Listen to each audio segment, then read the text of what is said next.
शाम का वक्त था। आसमान में हल्के बादल थे, जैसे किसी की आंखों में छुपा हुआ दर्द। कॉफी शॉप के कोने वाली खिड़की के पास बैठी अनाया बाहर गिरती हल्की बारिश को देख रही थी। उसके हाथ में कॉफी ठंडी हो चुकी थी, लेकिन उसकी यादें आज भी गर्म थीं। आज पूरे 3 साल हो गए थे। 3 साल पहले इसी जगह उसकी जिंदगी ने एक नया मोड़ लिया, वो भी एक बारिश वाली शाम थी। अनाया कॉलेज से निकलकर भागते भागते इस कॉफी शॉप में आ घुसी थी। भीगी हुई साड़ी, उलझे बाल और चेहरे पर हल्की घबराहट। तभी किसी ने पीछे से कहा, माफ कीजिए, आपकी किताब गिर गई। उसने पलटकर देखा, साफ आंखें, सादा सा चेहरा और मुस्कान, वो मुस्कान जो बिना इजाजत दिल में उतर जाती है। थैंक यू, अनाया ने धीरे से कहा। आरव ने किताब का नाम देखा, अधूरी मोहब्बतें। वो मुस्कुराया। लगता है आप अधूरी कहानियां पढ़ना पसंद करती हैं। अनाया ने पहली बार उसे ठीक से देखा। क्योंकि पूरी कहानियां अक्सर झूठी लगती हैं, उसने जवाब दिया। उस दिन बारिश देर तक होती रही, और बातें भी। उसके बाद मिलना आदत बन गया। कॉफी शॉप, लाइब्रेरी, कॉलेज की सीढ़ियां, और कभी कभी बस स्टॉप। आरव ज्यादा बोलता नहीं था, लेकिन जब बोलता तो दिल छू लेता।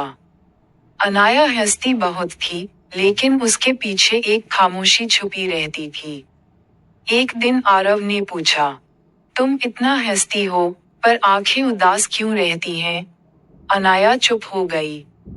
काफी देर बाद बोली, क्योंकि कुछ लोग हंसी से दर्द छुपाते हैं।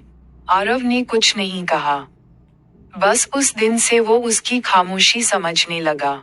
एक रात देर तक दोनों छत पर बैठे थे। आसमान साफ था, तारे चमक रहे थे। अनाया ने कहा, पता है, मुझे अकेलेपन से डर लगता है। आरव ने पहली बार उसका हाथ पकड़ा। बहुत हल्के से। अब नहीं लगेगा, उसने कहा। उस पल अनाया को एहसास हुआ, ये सिर्फ दोस्ती नहीं थी, ये प्यार था। धीरे धीरे दोनों एक दूसरे की दुनिया बन गए। सुबह की पहली मैसेज से लेकर रात की आखिरी कॉल तक। एक दिन अनाया ने हिम्मत करके पूछा, आरव, तुम मुझसे शादी करोगे? आरव चुप हो गया। काफी देर बाद बोला, अनाया, मैं तुमसे बहुत प्यार करता हूँ, पर मेरी जिंदगी में कुछ ऐसा है जो मैं बदल नहीं सकता। वो उसे अपने घर ले गया। वहाँ एक व्हीलचेयर पर बैठी एक लड़की थी, निधि। ये मेरी छोटी बहन है। आरव की आवाज कांप रही थी। एक एक्सीडेंट के बाद मैंने कसम खाई है कि मैं उसकी जिम्मेदारी छोड़कर कभी अपनी खुशियां नहीं चुनूंगा। अनाया की आंखें भर आईं। समाज, हालात और जिम्मेदारियां प्यार से बड़ी साबित हुईं। अनाया के घर वाले नहीं माने। आरव अपनी बहन को छोड़ नहीं सकता था। आखिरी मुलाकात में अनाया ने कहा, अगर तुम मुझे भूल जाओगे तो मुझे माफ कर देना। आरव ने रोते हुए कहा, कुछ प्यार भूलने के लिए नहीं होते, जीने के लिए होते हैं। और वो अलग हो गए। कॉफी शॉप में बैठी अनाया की आंखों से एक आंसू गिरा। तभी किसी ने कहा, अब भी अधूरी कहानियां पढ़ती हो? वो चौंक कर पलटी। सामने आरव खड़ा था।